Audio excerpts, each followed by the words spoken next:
Conversamos con el ingeniero Zapata, él es presidente de Confiep. Buenas noches, gracias por estar en Latina. Buenas noches, Santiago, un gusto estar en tu programa. Bueno, ingeniero, cuénteme cómo vio a la presidenta en sus planteamientos. Algunos dicen que se equivocó al ser tan confrontacional en un inicio, otros creen que estiró demasiado el discurso y que al final tuvo que cortarlo. En las formas, para empezar, ¿cómo lo vio?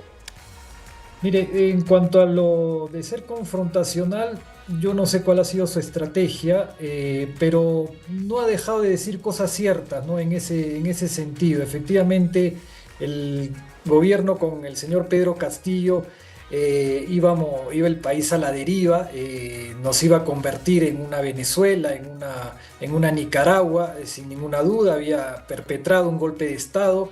Y creo que todo lo que se ha dicho es verdadero. Ahora, que le convenga la confrontación en este momento, no lo sé, eso es algo que le corresponde analizar a ellos, ¿no? Uh-huh.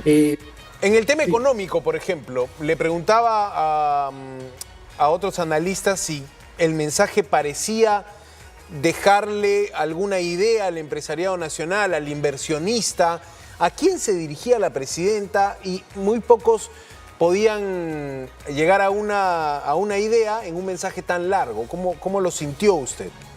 Sí, excesivamente largo, innecesariamente largo, porque se pierde cuando es un mensaje tan largo, ¿no? Y una serie de anuncios también muy evidentemente explicado que la economía está marchando a un ritmo aceptable, digamos, a un ritmo bueno. Tenemos una proyección de crecimiento para este año de 3.1, 3.2%.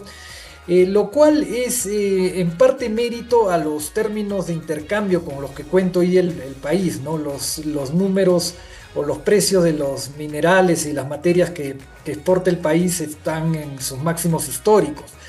Ya, pero también en parte no deja de ser cierto que se ha construido un ambiente, una narrativa pro inversiones, y se ha reinstalado una buena imagen del país en el exterior, de cara a los inversionistas, ¿no? Entonces, algo de mérito hay, ¿no? En cuanto a quién se ha dirigido, yo supongo que a la nación entera, ¿no? Para explicar que su gobierno pues deja una economía creciendo, una estabilidad y unos números macroeconómicos buenísimos. Pero también hay que decir ahí que los números macroeconómicos se le deben muchísimo a la gestión del Banco Central de Reserva, ¿no?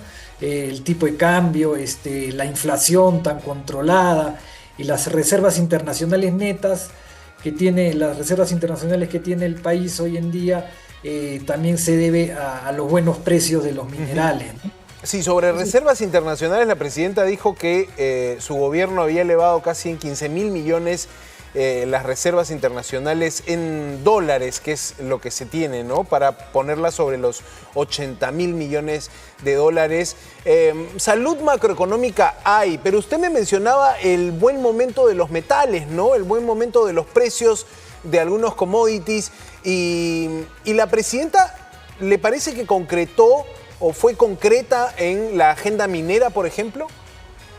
No, ahí no nos parece que faltó más anuncios. No solamente anunció Zafranal y Pampa del Pongo, y nosotros tenemos 64.000 millones de dólares en proyectos mineros con reservas probadas, ¿no? Entonces yo creo que ahí nos falta ambición, hay que echar a andar más proyectos mineros, y eso también va de la mano con el destrave de los excesivos requisitos que se piden hoy día para entrar en operación a los proyectos mineros, ¿no? Mientras a la minería ilegal no se le pide absolutamente nada, ¿no? Al contrario, se le dan todas las facilidades, y eso debe cambiar, ¿no? Entonces ahí nos parece que faltó algo más de agresividad en cuanto a querer sacar más proyectos mineros formales adelante. Ahora, en cuanto a la brecha de infraestructura, ¿no? Cuando parecía el gobierno tener una agenda muy enfocada en asociaciones público-privadas, en obras por impuestos, estas cartas que mostraba la gestión de Salardi en el MEF, Hoy la presidenta anunciaba muchos acuerdos gobierno con gobierno, por ejemplo en el tema de infraestructura de salud, hospitales gobierno a gobierno. Reino Unido, Francia eran los países que más sonaban. ¿Cómo ve esto? ¿Se perdió ya por completo la agenda Salardi en el gobierno de Boluarte? Efectivamente, ha hablado mucho de proyectos gobierno a gobierno. Nosotros no creemos que sea lo más adecuado. Gobierno a gobierno deberían usarse para proyectos donde es imprescindible usar ese mecanismo, ¿no? Nosotros creemos más en las asociaciones público-privadas.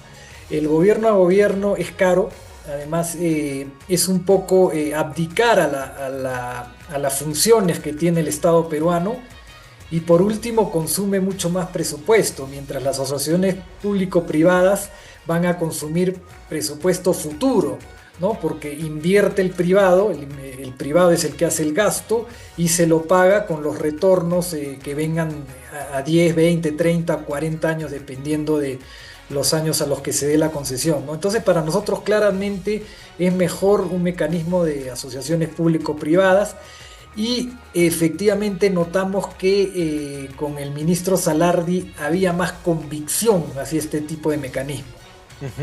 Ahora, la presidenta sí le puso una cifra a su objetivo en formalización laboral. Dijo que tiene que dejar el país en un 50% de formalización laboral. Y por aquí una colega economista me decía, pero Santiago, ese es un problema estructural de décadas. ¿Cómo vas a bajar ese indicador de 70 a 50, digamos, la informalidad, de 70 y mucho? ¿Cómo lo ve usted? ¿Lo ve realista, digamos? Es una meta ambiciosa, pero me parece positivo que nos pongamos metas ambiciosas. Nosotros como país tenemos que empezar a ponernos metas que realmente nos conduzcan al desarrollo. No podemos ponernos metas mínimas o pasar por el gobierno sin hacer demasiado, ¿no? Eso requiere reformas, sin duda, para poder bajar la informalidad. Y también es muy interesante que pongamos en agenda el tema de informalidad dándole tanta importancia. Es uno de los más graves problemas que tiene el país. Tenemos más informalidad que nuestros vecinos y tenemos que hacer algo, ¿no? Y eso pasa por una gran campaña, un gran estímulo a la desregulación, ¿no? Tenemos que desregular mucho, tenemos que quitarle trabas a todos los empresarios, pero en especial a la micro y pequeña empresa que se ve más afectada. Y tenemos que evitar que instituciones como SUNAT, SUNAFIL, las municipalidades, las inspecciones técnicas en defensa civil ahoguen al microempresario y al pequeño empresario. Y hay que hacer la reforma laboral para sectores donde no les permite cumplir con todos los requisitos que otros sectores sí pueden cumplir.